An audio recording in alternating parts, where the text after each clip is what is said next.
Good morning, Starkey Road Baptist Church. We are so glad that you are here this morning, just to be here with us as we talk about the sermon from this past Sunday.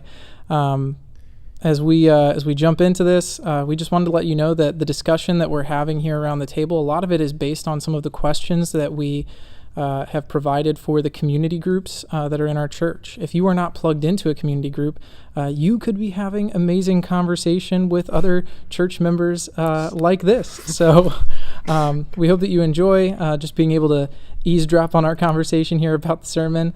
But yeah, do you want to give us a quick summary of the sermon from this past Sunday? Yeah, sure. I mean, we're right in that First John, in that book of First John. We went through chapter 1 a couple of weeks ago, and this last week we started into chapter 2.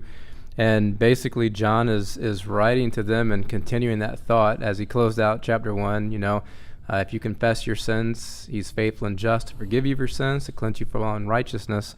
And then he kind of follows that into chapter 2 by saying, I'm not telling you that so you can just keep sinning. In fact, my goal is that you don't sin. But if you do, you know, you have Christ who's an advocate, who is basically standing at the right hand of God and defending you on your behalf, but he's defending you because of his righteousness, not your own. Right. And then he does a lot of talk. He talks a lot about even that commandment that Jesus gave back in the Gospel of John, of this new commandment I've given you, love one another like I've loved you. And that's how people are going to know that you're my disciples. Right. So. Right. Yeah. And you know what? Nate actually leads a small group that we have. And so what are some of the questions that you guys went over in your small group this past Sunday? Yeah, so we tried to make it super practical and to say, hey, how do we take this and actually apply it to our lives? I actually got pretty heavy, pretty emotional, talking about loving people who have hurt us deeply, who and even using our love and our lifestyle as a testimony. So that question number 5 on the sheet that we have here, how can your obedience to Christ be a testimony to a world that doesn't even know Christ, was just huge. There was one guy who gave an example of how he had been in a horrific car accident. And I mean, it was a miracle that he survived. With the doctors had to work on his face, like reconstruct his face totally. He showed me a picture of his truck. It was just crumpled like a newspaper. It was just, I mean, I can't imagine how he survived that. But the doctors told him that one of the reasons why he was able to survive, well, one, because it was winter, which slowed his blood flow, so he didn't bleed. Wow. But also he didn't have any nicotine, any alcohol, anything in his system that would have affected that. And he shared that with, I think it was maybe his brother or his friend. And years later, he told him that was a reason why this person had come to a saving knowledge of Christ, was that one thing he said, that, hey, I kept myself away from those things. That testimony, because of his relationship with Christ at that point, he didn't, overindulge in alcohol or put nicotine into his body. And it was that statement years later that impacted his the person who came to Christ. Well, I think that's one of those questions that even as I was thinking about it and writing it, it's worded in a way that reminds people, like, your obedience is to Christ, and somehow the Lord uses your obedience to him to be a testimony to people who even deny his existence. And I think that's an interesting kind of shift or paradigm, where God is using our obedience as a way to be a testimony to the people around us that don't even believe in Jesus. And yet one day, like that, somebody else comes along and starts to till up the ground of where you maybe planted a seed, and there's something there. Have you ever experienced anything? I mean, yeah, but I mean, even just looking at the passage, like the one who says he abides in him ought himself to walk in the same manner as he walked. If we're going to say that we are reflections of Christ, if we're going to call ourselves Christians and wear that badge, wear that name tag, then we need to be walking in a way that reflects that.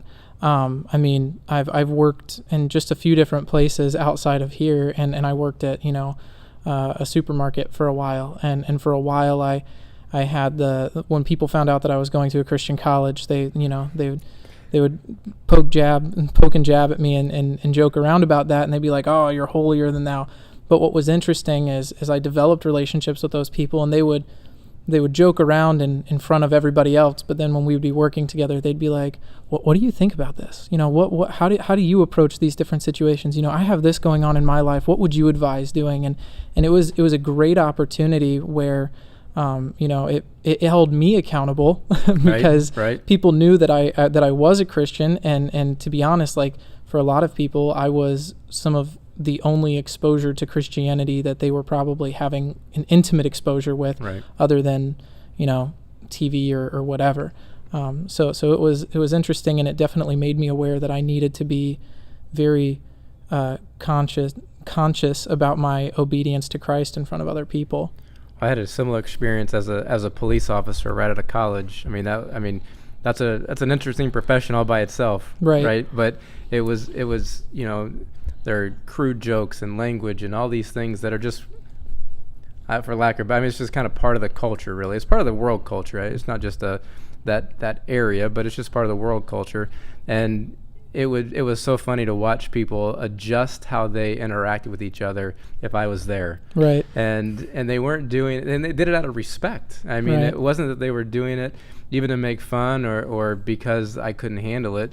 You could tell sometimes they would say things just to see if they get a reaction out of me. But for the most part, what I found is that people were respectful of it. And I think it was a testimony that of the power of Jesus Christ, not just me, but it was a testimony of him. And they saw that. And so I appreciate that. I think that gives us the opportunity to then take it deeper, because I think some people think that Christianity is just these exterior things. It's just the language that we use. It's just, what we choose to put into our body. It's just the kind of words and how we interact with people. But just behavior modification. But it's not that. It's a relationship with the one and only true God. And I think that's what John's really hitting at here, that we have come to know God. And because we have this relationship with God, we want to keep his commandments. If we didn't have that relationship with him, there'd be no reason. You think of like a child and a father relationship, right? Some random kid's probably not going to listen to you the same way that your kids should listen to you. Hopefully. But your kids listen to you and respect you and obey you because you're their father. But we have that relationship with God, and that's why we obey, not because we're just trying to follow these different rules or change our external behavior. Yeah. Right. I think that's what verse 12 is getting at in 1 John chapter 2. We touched on it this week, but it says, "I am writing to you, little children, because your sins have been forgiven you for his name's sake." And this comes after he's talking about loving other people. This comes after talking about being a testimony because of your obedience. And so, he's saying, listen, you need to be obedient. You need to be loving, because look at what Christ has done for you. You want to make sure that you are reflecting that to the world around you. Right.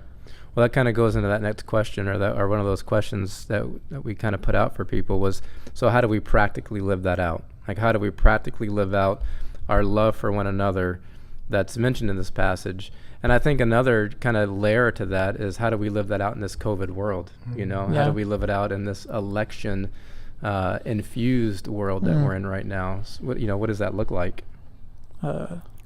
A lot of biting your tongue. There are already so many opinions out there. The world can go without mine for 5 minutes. And I think a lot of times, just hearing somebody process something, because there's so much going on right now. A lot of times when people are talking, they are just processing. Right. And so just having the grace to listen to them and just, let them talk. And you might agree, you might not, but letting them talk and not having to, cause disunity in a relationship just because of a, most of the time, secondary issue, not something that is really worth, losing a friend or ruining fellowship over, or even to somebody who's not a Christian.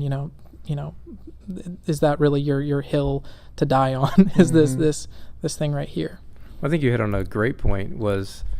And I didn't even think about it until now, but we live in a world that everybody everybody wants to say something, Right. and nobody wants to listen. Right. And so even to just be patient with somebody and to allow them to talk, and you not to talk over them, or you not to try to prove yourself to be right in the moment. That's loving. That's an act of love in a lot of ways, is just to sit and listen to somebody. Right. And again, be patient with them in it.